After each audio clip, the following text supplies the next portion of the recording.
James Franco was just chosen to play Fidel Castro, and John Leguizamo posted, "No more appropriation. Boycott. This f***ed up.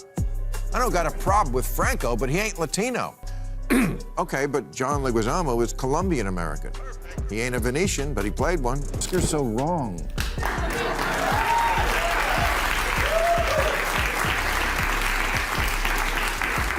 Citizen Kane, It's a Wonderful Life, 12 Angry Men, Singing in the Rain, Dr. Strangelove, Raging Bull, Pulp Fiction, goes on and on. Not a single Best Picture among them. Brilliant, brave, groundbreaking, intellectually honest films constantly lose to much more forgettable, trifling, sentimental stuff. Hell, do you think people become actors because they want to spend their life not being who they are? Sean Penn won an Oscar for playing gay civil rights martyr Harvey Milk. At the time, it was considered a courageous act of solidarity for a straight male movie star to play a homosexual. The applause ended, but the tension didn't. Because the second those Oscars wrapped up, people weren't celebrating. They were questioning everything. Something felt off. Not obvious at first, but enough to make people pause. You could see it in the reactions. The silence. The confusion. Almost like everyone was thinking the same thing, but no one wanted to say it out loud. Until someone did. And when Bill Maher stepped in, he didn't just question it, he went straight for the entire system behind it. Actors have to stop listening to the casting police and go back to doing their job, which is picking the best actor for the role. Now, I mention this because a lot of people lately are either apologizing for or calling on others to apologize for playing roles they call appropriation. James Franco was just chosen to play Fidel Castro, and John Leguizamo posted, "No more appropriation. Boycott. This f***ed up. I don't got a problem with Franco, but he ain't Latino." Okay, but John Leguizamo is Colombian American. He ain't a Venetian, but he played one.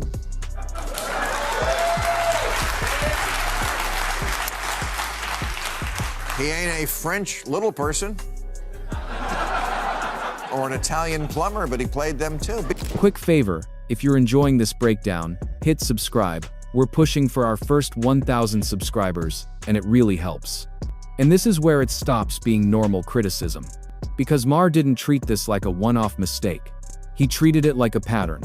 Like something deeper is happening inside Hollywood. Something people are starting to notice but haven't fully connected yet. No careful wording. No playing neutral. He went directly at the idea that the industry isn't rewarding the best anymore. That something else has taken priority. And the moment you say that out loud, you're not just criticizing a show. You're challenging the entire machine. And that's exactly why this hit so hard. Because now the question isn't who won. It's, why did they win? And that question makes people uncomfortable. How do you think people become actors? Because they want to spend their life not being who they are.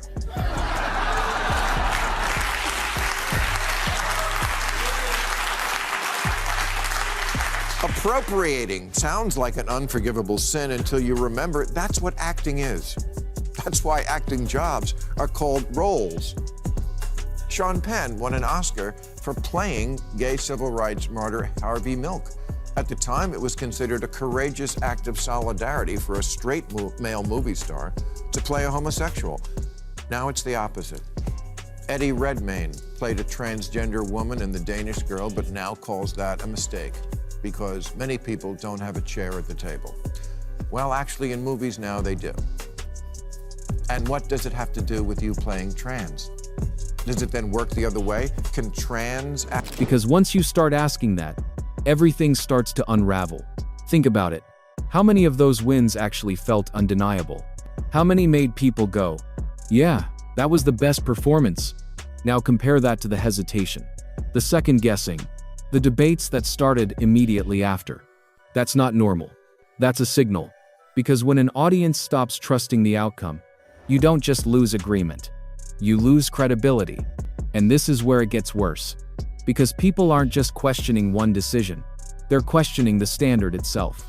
What is actually being rewarded now? Talent? Performance? Or something else entirely? And if the answer isn't clear, then every future win comes with doubt built into it. And once that doubt sets in, it spreads fast.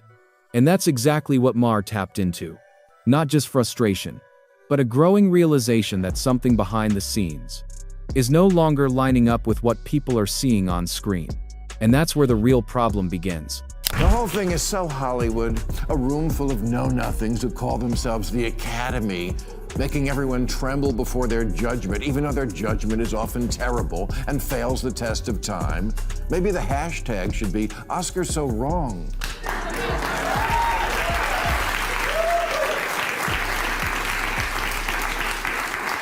Citizen Kane, It's a Wonderful Life, 12 Angry Men, Singing in the Rain, Dr. Strangelove, Raging Bull, Pulp Fiction, goes on and on. Not a single Best Picture among them.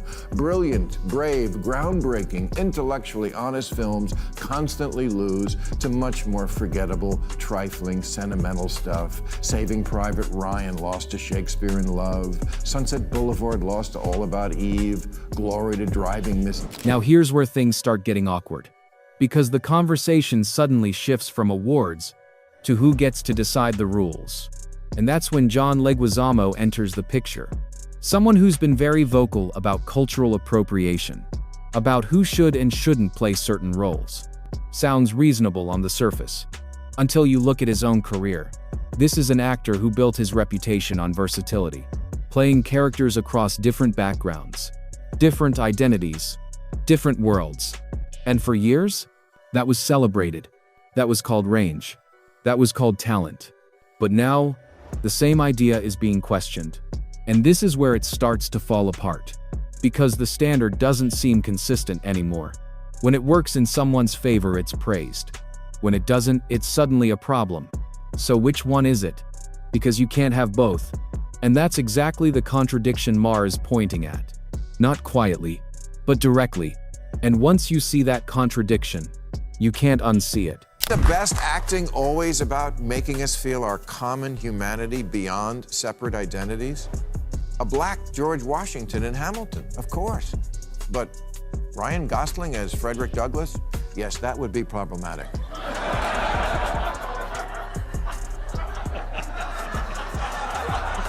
Ditto Shia LaBeouf as Shaft. But it doesn't stop there. Because the logic keeps pushing further, until it starts turning on the craft itself. Think about what acting actually is. At its core, it's stepping into someone else's life, someone else's experience, someone you are not. That's the entire point. And yet now, that very idea is being treated like a risk. Actors are second-guessing roles, backing out of projects, even apologizing after the fact. Eddie Redmayne expressing regret. Scarlett Johansson stepping away. Hank Azaria apologizing for a voice role he played for decades. Let that sink in. Apologizing for acting. And this is where the tension spikes. Because if actors start fearing the roles they take, what happens to creativity? What happens to bold performances? What happens to storytelling? It doesn't expand. It shrinks. And slowly, the safest choice becomes the only choice. And that's a problem, a big one. We just go by merit and let the best actor win, which seems like what happened when Ana de Armas just got picked to play Marilyn Monroe, even though she's Cuban with an accent. Hey, maybe she should play Fidel Castro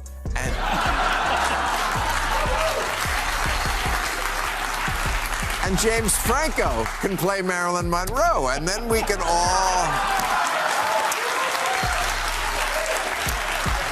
all stay in our lanes.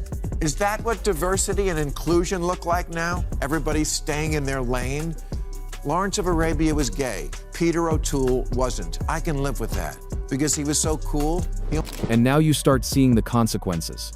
Not in theory, but on screen. Because audiences aren't just reacting to debates anymore. They're reacting to what they're watching. Movies that feel off. Stories that feel forced. Performances that don't land. And it's happening more often. Look at the growing frustration around major studios. Disney, Warner Brothers. These aren't small names. These are industry giants. And yet the criticism keeps building. Not just about representation, but about quality. Weak scripts. Predictable storytelling. Casting choices that feel calculated instead of natural. And audiences can tell. They always can. Because when identity starts outweighing performance, the entire experience changes. It stops feeling real, stops feeling immersive, starts feeling manufactured, like you're watching a checklist instead of a story. And once that feeling sets in, it's hard to win people back. Because now the audience isn't just watching, they're questioning everything. And that's when the real damage starts. And this is the moment where people stop arguing and start noticing patterns. Because once you step back, a very uncomfortable question shows up. Why do the rules only seem strict in one direction? Seriously, look at it. When certain casting choices flip traditional roles, they're celebrated, praised as bold, progressive, a step forward, no outrage, no backlash. But the second it goes the other way, everything changes. Now it's offensive. Now it's unacceptable. Now it's a problem. And that shift is immediate. No hesitation. No nuance. Just a completely different reaction. So what does that tell you? It tells you the standard isn't fixed. It moves, depending on who benefits. And that's exactly what people are starting to call out. Because fairness doesn't work like that. Consistency matters. And when that consistency disappears, it stops feeling like principle and starts feeling like control. And once that perception sets in, the backlash isn't surprising anymore. It's inevitably. But here's where it gets even more confusing. Because the message itself starts clashing. On one side, you hear constant calls for more representation, more diversity, more inclusion across every level of entertainment. And on paper, that sounds straightforward. But then comes the other side of the argument. Strict boundaries. Rules about who is allowed to tell which stories, who is allowed to play which roles. And suddenly, those two ideas don't fit together anymore. Because you can't expand opportunities, while also restricting who can participate. That's the contradiction. And no one seems to have a clear answer for it. So what happens? The rules keep shifting. What's acceptable today becomes controversial tomorrow. And what's praised in one situation gets condemned in another. Not because the principle changed, but because the context did. And that's where people start checking out. Because it stops feeling like a clear system and starts feeling like a moving target. And when the target keeps moving, no one really knows where the line is anymore. And this is where the damage becomes impossible to ignore. Because now, it's not just about politics, it's about the experience itself. The illusion is breaking. Think about why movies work in the first place. You're supposed to forget the actor, forget the outside world, and believe the story. That's the magic. That's what pulls people in. But what happens when that illusion gets interrupted? When the actor's personal identity, their beliefs, the controversy around them, starts overshadowing the role? You stop seeing the character. You start seeing everything else. And that connection? It weakens. Fast. Look at the difference. When someone watches a film like Mission Impossible, they're locked in. They're not thinking about the actor's personal life. They're invested in the moment. That's immersion. But now, that immersion is getting harder to maintain. Because the focus keeps shifting away from the story and onto everything surrounding it. And once that happens, the experience changes completely. It stops being an escape and starts feeling like a message. And when audiences feel that shift, they don't lean in, they pull back. And that's when you know something fundamental is starting to break. And just when you think it couldn't go further, it does. Because now even the most respected names in Hollywood aren't off limits anymore. We're talking about actors who built their careers on range, on transformation, on becoming completely different people on screen. And suddenly, that's being questioned too. Not their talent, not their legacy, but whether they should even take certain roles in the first place. Think about that shift. For decades, great acting meant disappearing into a character. Now, it comes with conditions, limits, expectations that go beyond performance. And this is where it starts to feel restrictive. Because when even top-tier actors have to second-guess what roles are allowed, that's not creative freedom. That's pressure. And pressure changes behavior. Actors play it safe. Studios play it safe. Stories get smaller, less risky, less bold, and over time, less memorable. Because the moment fear enters the process, greatness usually leaves. At this point, it's not just about one award show or one controversial take. This is something bigger, much bigger, because what we're really watching is a shift in how success is defined, how recognition is given, and how stories are told. When audiences start questioning outcomes, when actors start hesitating, when studios start prioritizing messaging over impact, that's not a small issue. That's a system changing in real time, and not everyone is on board. In fact, a lot of people are pushing back, quietly at first, now louder, because trust is on the line, and once trust starts slipping, everything built on top of it becomes unstable. Awards lose weight, performances lose credibility, and the entire industry starts to feel disconnected from its audience. And that disconnect? That's the real danger. So when Bill Maher stepped in and said what he said, this wasn't just another rant. This wasn't just controversy for the sake of it. It was a spotlight on something people were already starting to feel, but couldn't fully explain. A system that looks different than it used to, acts different, rewards different things, and expects people not to notice, but they are noticing, more than ever.